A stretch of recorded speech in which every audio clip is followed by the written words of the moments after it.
Alberico, il fratello di Ezelino III da Romano. Nella scorsa indagine un audio ci ha lasciati stupiti.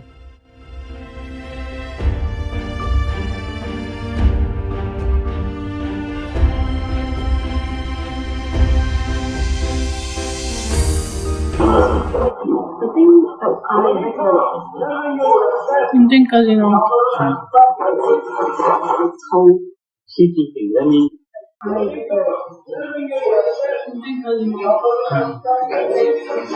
Perché Alberico avrebbe dovuto tornare indietro e darci un contatto? Voci di un tempo passato, dove tutto ebbe inizio e dove tutto finì. Infatti alle mie spalle c'è una rappresentazione della fine che fece la famiglia di Alberico. Ci troviamo a San Zenone degli Ezelini, in provincia di Treviso, terra e ultimo avamposto della famiglia di Da Romano, innalzato anni prima dal padre Ezelino, detto il Monaco. Situato in cima a un colle e a metà strada tra Treviso e Bassano, era protetto da un fossato profondo alimentato da acque e da un torrente e una muraglia di pietre squadrate, alta assai spessa, con dei camminamenti interni. Aveva una pianta pressoché quadrata con tori massicci ai lati e al centro il mastio, un po' come la rocca di Monselice. Il castello in passato era utilizzato per custodirvi prigionieri particolarmente importanti. Diversi vi avevano trovato pure la morte. Gli scantinati erano bui e ben attrezzati per le inquisizioni, nei quali i signori da Romano avevano raggiunto un'insuperabile abilità. Alberico, alla notizia della morte del fratello Ezelino III da Romano, nel settembre del 1259, prese 50 tedeschi, 50 pedemontani e una ventina di servi e si trasferì con la famiglia al completo nell'imprendibile castello. Per istinto Alberico si sentiva sicuro nei suoi luoghi che appartenevano alla sua famiglia e non mise neppure in conto che qualcuno potesse ipotizzare un'aggressione nei suoi diritti ereditari, tanto che si rifiutò di prendere atto che un cataclisma politico si era rovesciato nella Marca trevigiana. Fino a fine anno la Vallata visse un periodo di pace finché Alberico, a fine gennaio del 1260, spinto dalla necessità di procurarci del cibo fresco, con la paura che i suoi soldati oziassero un po' troppo, decise di organizzare delle scorribande nei borghi limitrofi, prendendo di mira anche i mercanti che da Bassano scendevano verso Treviso e Padova, i quali venivano depredati lasciandoli nudi in mezzo alla neve. Stessa sorte toccò alle donne dei casolari isolati, costrette a subire le attenzioni della guarnigione. Tutto ciò non fece che alimentare l'odio e il disprezzo nei confronti della famiglia dei Da Romano. Il 3 febbraio 1260, il podestà di Bassano, tale Tommaso d'Arena, inviò la sua milizia contro i contadini e gli affittuari dei signori Da Romano, ma mentre erano intenti a distruggere tutto, i tedeschi di Alberico piombarono loro addosso. La sconfitta fu rovinosa. I bassanesi, privi di qualsiasi addestramento, si diedero alla fuga, lasciando nelle mani del nemico ben 40 soldati, che furono fatti prigionieri e rimandati indietro, scalzi e seminudi, nella neve. Stanchi delle continue rappresaglie di Alberico, si decise di cancellarlo per sempre dalla faccia della terra. A Treviso si decise la sua sentenza di morte. Era il 15 marzo del 1260. Il podestà, l'allora veneziano pro tempore Marco Badoer, scrisse: «Decretiamo che se Alberico da Romano, sua moglie e i suoi figli cadranno nelle mani della città di Treviso». La sentenza fu scritta, firmata e secretata. Nessuno ne seppe nulla. Fu scritta dal podestà, che a suo tempo era sia un mecenate che un burocrate, e molto probabilmente obbedendo alle pressioni e agli ordini ricevuti anche dallo stesso doge, che aveva definitivamente abbandonato i Da Romano. Per cui, da un buon burocrate, si assunse la formale responsabilità di una decisione presa da altri. Le voci delle brutalità eseguite da Alberico si espansero fino a Venezia e scossero perfino il cardinale della città, che ordinò una crociata contro il maledetto, dichiarando che chiunque vi partecipasse sarebbe stato sollevato dai peccati. Questa spedizione fu organizzata in separata sede, ma largamente pubblicizzata, sicuramente con l'appoggio del Consiglio dei 300, dei nobili e soprattutto del clero. Difatti questi ultimi cappeggiati dal vescovo di Treviso, Alberto, trovarono il modo di alimentare l'odio verso Alberico, tanto che solo un sacrificio umano poteva placare la vendetta. Tra marzo e aprile del 1260 iniziarono le operazioni di rappresaglia. Circondando il castello con un esercito di 1000 uomini, tra fanti e cavalieri, convinti che la guerra si sarebbe conclusa entro un mese, il 1° giugno ebbe inizio l'assedio al castello di San Zenone.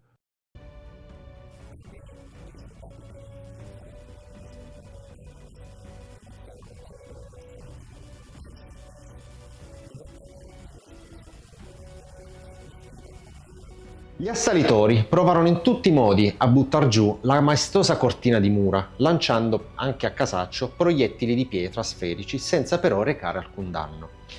Provarono anche con assalti frontali, ricevendo però solo sconfitte e numerosi morti e feriti. Ormai il malcontento serpeggiava tra le truppe assalitrici e più di qualcuno pensava di voler tornare a casa a continuare i propri affari di famiglia. Ma il potestà Badoer decise di continuare l'assedio. Passarono i mesi e la fame e la stanchezza iniziarono a farsi sentire anche tra i ranghi di Alberico, che ormai era diventato una persona ansiosa e contraddittoria. Arrivò in aiuto il marchese Azzo VII d'Este e Alberico trovò uno spiraglio di vittoria, in quanto i due erano imparentati. Ma non fu così. Gli eventi precipitarono infatti rovinosamente. I soldati tedeschi, stanchi dei continui assalti, iniziarono a tessere clandestinamente rapporti con gli assalitori e fu grazie a un certo Mesa da Porciglia, il sovrintendente delle difese, che organizzarono il tutto. Di questo tradimento fu informato il Badoer e il 23 agosto iniziò un finto assalto, durante il quale gli assalitori entrarono da una piccola porta lasciata aperta dal Porciglia. Presto fatto, gli assalitori presero il controllo della cinta muraria e di tutti gli edifici interni. Alberico con la sua famiglia non poté far altro che rifugiarsi all'interno del mastio, tra le urla di gioia e lo scherno dei vincitori. La mattina del 25 agosto, tremante di paura e sconfitto dalla fame e dalla sete, Alberico capitolò. Per lui intercesse il suo segretario Ludovico Bolognese, tentando una mediazione con il Badoer, ma comprendendo che ci avrebbe rimesso la testa anche lui, si spostò da un lato e indicò dove erano nascosti da Romano. Alla vista dei soldati Alberico chiese pietà, gli misero in bocca un pezzo di legno e lo legarono. Stessa sorte toccarono anche i suoi familiari, tranne l'onta della Mordacchia. Badoer fece entrare alcuni francescani che raccolsero le ultime volontà del prigioniero. Ormai era chiaro. Il popolo di Treviso aveva deciso della fine di Alberico. Furono portati fuori dal castello e giustizia fu fatta. Alberico fu legato ad un palo con un legno in bocca per impedirgli di parlare. Accanto a lui la moglie e le 2 figlie. Iniziò la danza macabra. Giovanni, Alberico, Romano, Ugolino, Ezelino e Cormalasco furono decapitati davanti agli occhi del padre e i corpi gettati in mezzo ai soldati che li fecero a pezzi. Poi toccò alla moglie e alla figlia, che furono arse vive a fuoco lento. Infine toccò lo stesso Alberico. Legarono il povero ad un cavallo e trascinato al galoppo sulle pietre, fino a che rimase solo una massa sanguinolenta e irriconoscibile. Tutto si era compiuto. La famiglia dei signori da Romano era stata cancellata per sempre dalla Marca.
Io sono Ezzelino III da Romano, il conquistatore. Mi hanno chiamato tiranno, figlio del demonio, ma io ho vissuto la mia lunga vita con fierezza e rettitudine. Chiamo noi è cercare di sapere la verità sui fatti realmente accaduti, perché sappiamo benissimo che la storia l'ha scritta i vincitori, ma noi vorremmo sentire la vostra storia per poter trasmettere anche ai posteri la vostra memoria. Perché è morto, come è morto, tanto sappiamo comunque come è morto. O magari vuol dire qualcosa ai posteri.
Quanto hai sofferto nel vedere la tua famiglia fucilata?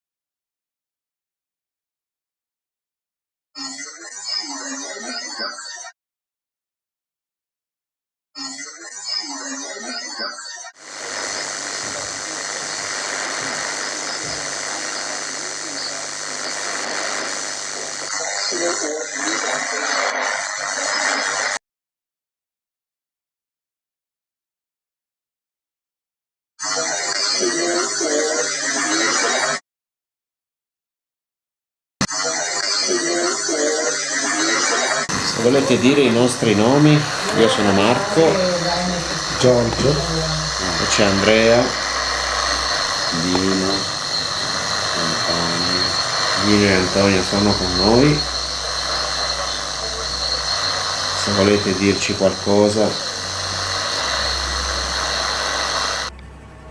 Alberico, dimmi quanto che tu sofferto quando che ti hai visto tuoi fioi fatti a tocchi e tua moglie Margherita, dimmi come ti hai sentito, Alberico. Alberico, ma hai detto guardai? Alberico, hai detto visti? Dimmi, Alberico, Alberigo.